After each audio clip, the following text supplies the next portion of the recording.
Praise the Lord. இயேசு கிறிஸ்துவின் நாமத்தினாலே யாவரையும் வாழ்த்துகிறேன்.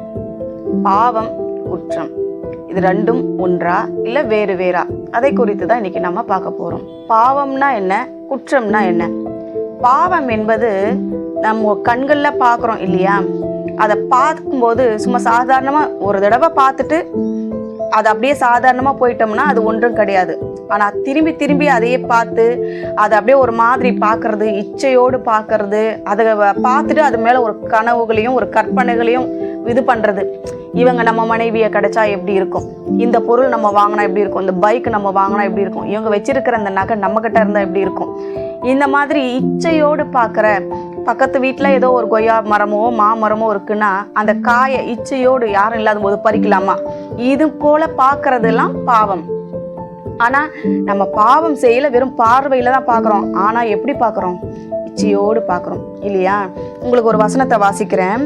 மத்தேயு 5ஆம் அதிகாரம் 28வது வசனம்.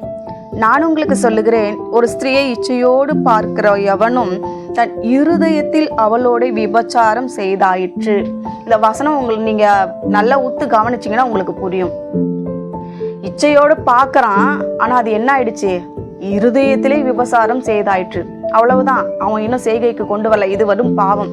வேதத்தில் நம்ம பார்க்குறோம், பழைய ஏற்பாட்டில் பாவ நிவாரண பலி, குற்ற நிவாரண பலி. அப்போ நம்ம யோசிப்போம் இல்லையா, பாவம் குற்றம் ரெண்டும் ஒன்று தானே, அது எப்படி பாவ நிவாரண பலி குற்ற நிவாரண பலின்னு சொல்கிறாங்க அப்படின்னு சொல்லிட்டு என்றைக்காவது நீங்கள் யோசித்தது உண்டா? இதுதான், அதாவது நம்ம பார்க்கும்போது அது என்ன பண்ணுது, நம்ம இருதயத்துக்குள்ளாக அதை இச்சிக்கிறோம், வெறும் பார்க்க செய்கிறோம். அது பாவ நிவாரண பலி. அது கண்டிப்பாக அதுக்கு நம்ம என்ன பண்ணணும்? பாவம் தான் அது கணக்கில் வரும். அதே சமயத்தில் இங்கே இருக்கிற இந்த சிந்தையில் இருக்கிற வெறும் பார்வையோடு சிந்தையில் இருக்கிற இந்த பாவம் இருதயத்துக்கு வந்துருச்சு. இருதயத்துக்கு வந்ததுக்கு அப்புறம் அது நம்ம கிரியையில் கொண்டு வரோம். பார்த்தீங்களா, வெறும் பார்த்து இச்சித்ததோடு விட்டுடாம, மாங்காய் பக்கத்து வீட்டில் பார்த்தோன்னு சொன்னோம் இல்லையா, அது யாரும் இல்லாத போது என்ன பண்ணோம்? வெறும் பார்த்துட்டு விடலை. நமக்கு இந்த மாங்காய் கிடைச்சா நல்லா இருக்குமேன்னு பார்த்துட்டு விடாம, யாரும் இல்லாத போது நம்ம என்ன பண்ணோம்? பறிச்சோம். இதுதான் குற்றம். பாவம் என்பது வேறு, குற்றம் என்பது வேறு. பாவம் என்பது நம்ம வெறும் பார்வை இச்சையோடு பார்க்கிறது, வெறும் அது சிந்தையோடும் இருதயத்தோடும் மாத்திரம் நின்று விடுகிறது. ஆனா குற்றம் என்பது இருதயத்தை, அந்த சிந்தையில இருந்த அந்த பாவம் எப்பொழுது இருதயத்துக்கு வருகிறதோ அந்த இருதயம் என்ன பண்ணுமா, நீ போய் பாவம் செய் என்று ஏவ துவக்கும். அப்ப நம்ம என்ன சொல்லுவோம்? கிரியையில அந்த பாவத்தை காண்பிக்க ஆரம்பிப்போம். அதுதான் குற்றம். பாவம் குற்றம். பார்க்கிறது பாவம், இச்சையோடு பார்க்கிறது பாவம், கிரியையில கொண்டு வர்றது குற்றம். இன்னைக்கு நீங்க எத்தனை பேர் அந்த மாதிரி செஞ்சிருக்கீங்க? நிறைய பேருக்கு பாவம் வேறு குற்றம் வேறு அப்படின்னு தெரியாம ரெண்டும் ஒண்ணுதான் அப்படின்னு சொல்லி நீங்க நினைச்சிருப்பீங்க இல்லையா? எல்லா பாவமும் நமக்கு தெரியும். இது செஞ்சா தேவனுக்கு பிரியமில்லை, இது செஞ்சா வேதம் வெறுக்கிறது, இது செஞ்சா கர்த்தர் இதை மன்னிக்க மாட்டார்னு தெரியும்.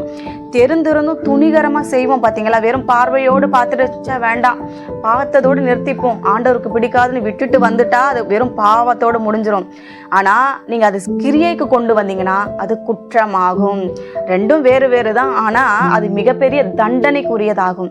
வேதத்தில் கூட ஒரு தண்டனை கொடுக்குறாங்க அப்படின்னா வெறும் பார்த்ததோடு இல்லாமல் நம்ம கிரியைக்கு கொண்டு வரும்போது அதற்கான ஒரு தண்டனை போய் நம்ம அதுக்கு என்ன பண்ணணும்? குற்ற நிவாரண பலியாக ஒரு பலியை செலுத்தணும். ஆகினால பாவம் வேறு குற்றம் வேறு, ஆனால் ரெண்டுக்குமே கணக்கு கொடுக்க வேண்டியது இருக்கிறது. அதை இன்றைக்கு நீங்கள் தெரிந்து கொள்ளுங்க. செபிக்கலாமா? நல்ல தகப்பனே, இந்த வேலைக்காக செபிக்கிறோம் ராஜா. அநேகர் பாவமும் செய்கிறார்கள், அதை கிரியையினால குற்றமாகவும் மாற்றுகிறார்கள். இவர்களோடு நீங்க பேசி அவங்களுடைய சிந்தைகளை மாற்றி பரிசுத்தப்படுத்தி உமக்கென்று நீதியாய் வாழ உதவி செய்யும். மோசே என் வீட்டில் எங்கும் உண்மை உள்ளவனாய் இருந்தான் என்று சொன்னது போல அப்பா ஏசப்பா, நாங்களும் உண்மை உள்ளவர்களா இருக்க, உத்தமர்களா இருக்க எங்களுக்கு கிருபை பாராட்டும். இயேசுவின் நாமத்தில் செபிக்கிறோம் பிதாவே, ஆமேன்.